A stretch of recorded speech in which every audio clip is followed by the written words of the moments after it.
دسترخوان جھاڑنا بھی ایک فن ہے۔ کیا آپ کو دسترخوان جھاڑنا آتا ہے؟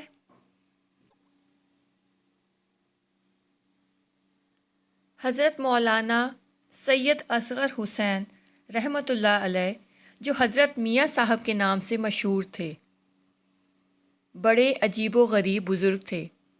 ان کی باتیں سن کر صحابہ کرام رضی اللہ تعالیٰ عنہ کے زمانے کی یاد تازہ ہو جاتی ہے۔ حضرت مفتی محمد شفیع صاحب فرماتے ہیں کہ ایک مرتبہ میں ان کی خدمت میں گیا۔ انہوں نے فرمایا، کھانے کا وقت ہے، آؤ کھانا کھا لو۔ میں ان کے ساتھ کھانا کھانے بیٹھ گیا۔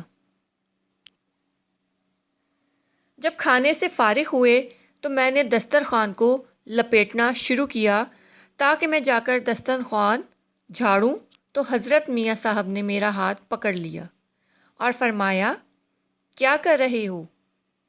میں نے کہا، حضرت دسترخوان جھاڑنے جا رہا ہوں۔ حضرت میاں صاحب نے پوچھا، دسترخوان جھاڑنا آتا ہے؟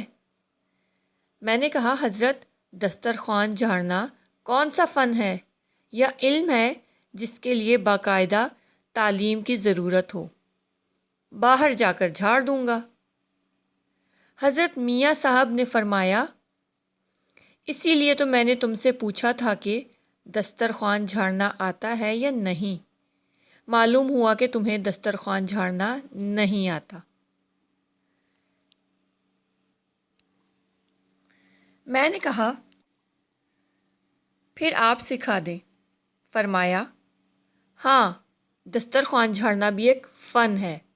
پھر آپ نے اس دسترخوان کو دوبارہ کھولا اور اس پر جو بوٹیاں یا بوٹیوں کے ذرات تھے ان کو ایک طرف کیا، اور ہڈیوں کو جن پر کچھ گوشت وغیرہ لگا ہوا تھا ان کو ایک طرف کیا، اور روٹی کے جو چھوٹے چھوٹے ذرات تھے ان کو ایک طرف جمع کیا۔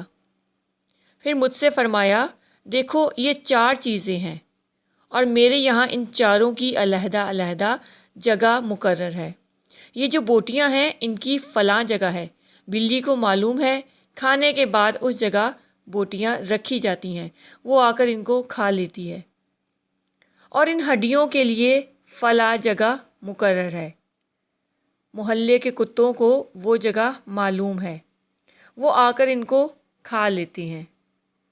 اور جو روٹیوں کے ٹکڑے ہیں ان کو میں اس دیوار پر رکھتا ہوں۔ یہاں پر پرندے، چڑیا، کوے آتے ہیں اور وہ ان کو اٹھا کر کھا لیتے ہیں۔ اور یہ جو روٹی کے چھوٹے چھوٹے ذرات ہیں تو میرے گھر میں چونٹی کا بل ہے، ان کو اس بل میں رکھ دیتا ہوں، وہ چونٹیاں اس کو کھا لیتی ہیں۔ پھر فرمایا، یہ سب اللہ جل شانہ کا رزق ہے، اس کا کوئی حصہ ضائع نہیں جانا چاہیے۔ حضرت مفتی محمد شفیع صاحب فرماتے تھے کہ اس دن ہمیں معلوم ہوا کہ دسترخوان جھاڑنا بھی ایک فن ہے اور اس کو بھی سیکھنے کی ضرورت ہے۔